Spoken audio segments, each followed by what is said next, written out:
प्रिय देशवासियों, आप सबको मेरा नमस्कार। एक सप्ताह होने को जा रहा है। कर्नाटक के स्कूल से निकला हिजाब का विषय पूरे देश के लिए चर्चा का विषय हो गया है, जिस पर सभी राष्ट्रीय चैनलों ने अपने अपने चैनलों पर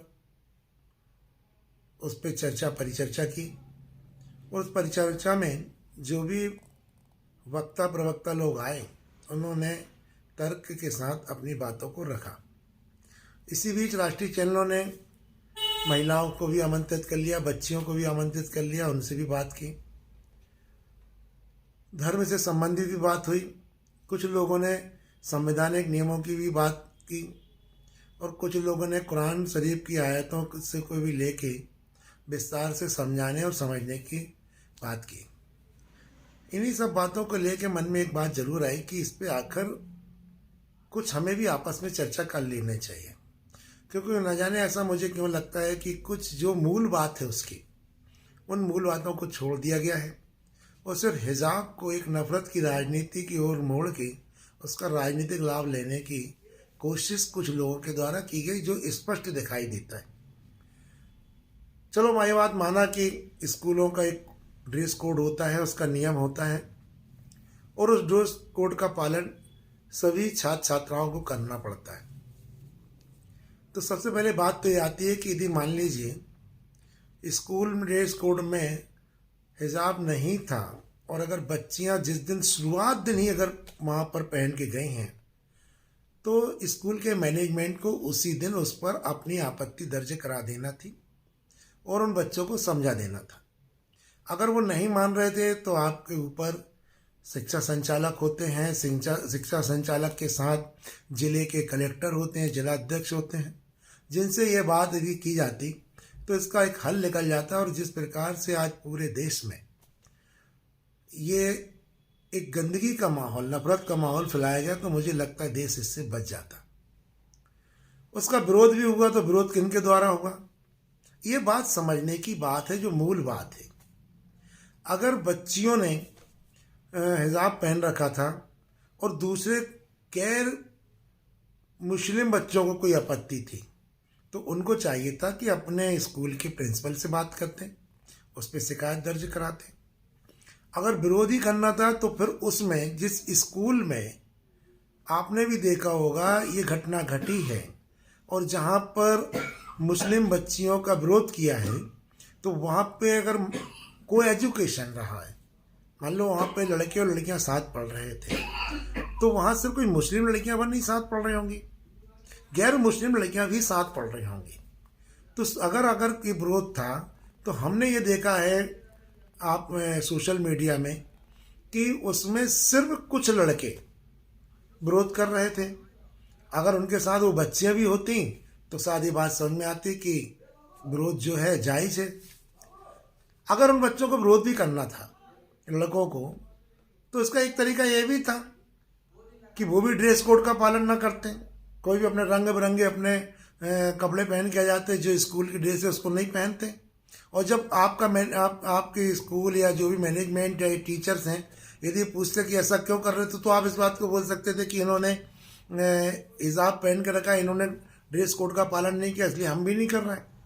तो ये विरोध का एक मामला सामने दिखाई देता है कि हाँ, यहाँ कुछ बात है, परंतु ये नहीं हुआ। आप देखो, उन बच्चियों का विरोध करने के लिए निकली कुछ लड़कों की टीम, और वो टीम भी कौन सी, जिस टीम ने एक अपना लाल कलर का पट्टा डाला हुआ था। वो लाल कलर के पट्टे को डाल के विरोध करना इस बात को प्रमाणित करता है कि वो बच्चे विरोध नहीं कर रहे थे, उन बच्चों से विरोध कराया जा रहा था, इस विषय को तूल दिया जा रहा था। और आज उस विषय को जब तूल देने की बात आई तो वो बात पूरे आज देश में फैली। अब यहाँ पर तर्क और वितर्क ये हो रहे हैं कि ड्रेस कोड कहाँ होना चाहिए, कहाँ नहीं होना चाहिए। मैंने चैनलों में कुछ प्रवक्ताओं को ये कहते हुए भी सुना कि संसद में ड्रेस कोड क्यों नहीं है, संसद में वहाँ पर इस बात की मनाही क्यों नहीं है। तो आप इस बात को समझ लो पहले आप कि संसद जो है वहाँ पे कोई ड्रेस कोड लागू नहीं है। क्योंकि जो भी सदस्य जाते हैं वो अपने अपने परिधानों को पहनकर वहाँ पर जाते हैं। वहाँ पर कोई ड्रेस कोड नहीं होता।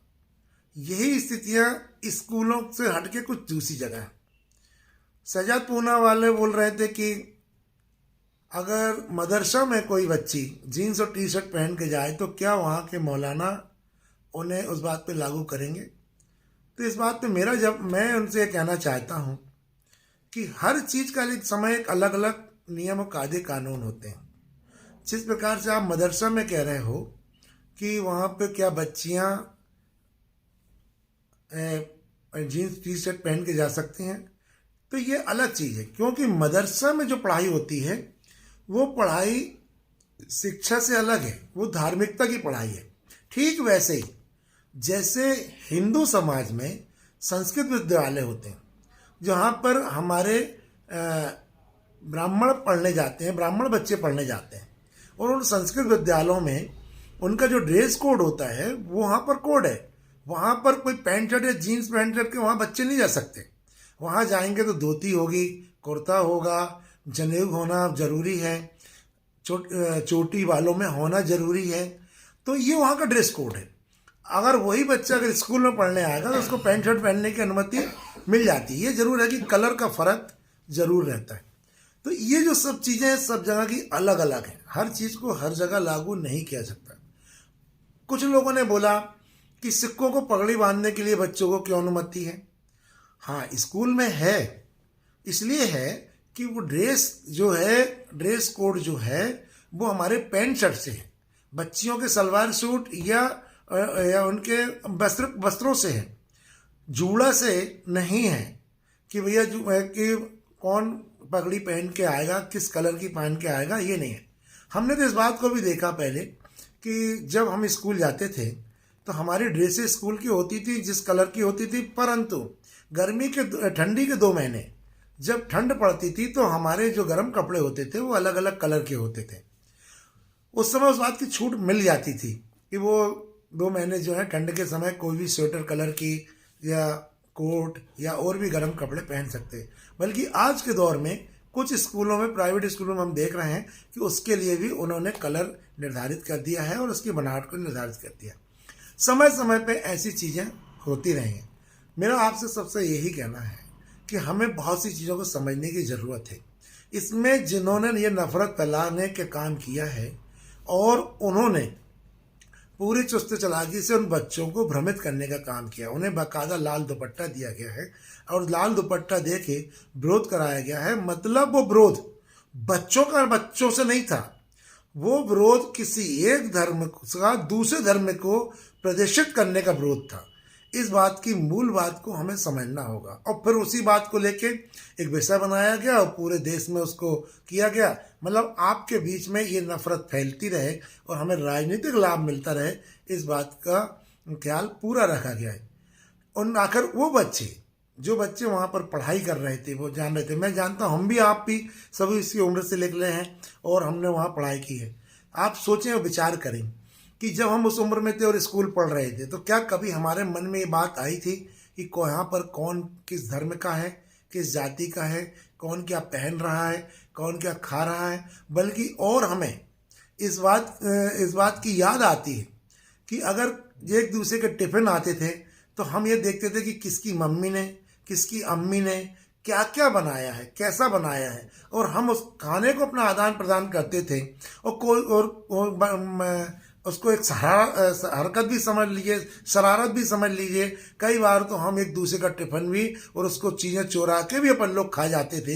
ये एक समय था। जिस उम्र में बच्चों के वहाँ पर इस कर्नाटक में बात हुई है, ये वो उम्र है कि हम किस प्रकार से रहें, एक लोगों को दूसरे को समझें, एक लोगों की भावनाओं को समझें, और कब हम कैंटीन में बैठ के अपने खाली समय को वहाँ पर ठाके लगा के हम पास करते थे। अनेक प्रकार के चीज़ों से हम अपना समय पास करते थे, एक दूसरे के विषय में, एक दूसरे के परिवार के विषय में, उनके दुख तकलीफ़ों को भी हम आपस में आदान प्रदान करते थे और ये चाहते थे। कभी ये बात नहीं आई कि कौन क्या कर रहा है। ये जो सब हो रहा है या जो हुआ है ये एक साजिश के तहत हुआ है, बांटने के लिए हुआ है, नफरत फैलाने के लिए हुआ है, पूरा का पूरा राजनीतिक लाभ लेने के लिए हुआ है। इस बात को हमें समझना चाहिए। और विशेष तौर पे मैं उन बच्चों से निवेदन करना चाहता हूँ, बच्चों से कहना चाहता हूँ जो आज उस उम्र में हैं, जो स्कूलों में पढ़ रहे हैं, चाहे वो मीडियम क्लास के हों, चाहे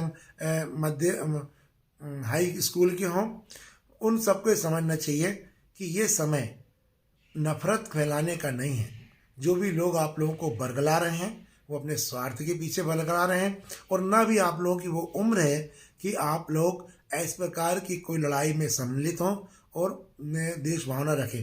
बल्कि हम लोग आज जिस उम्र में पहुंच गए हैं, हमें गर्व होता है।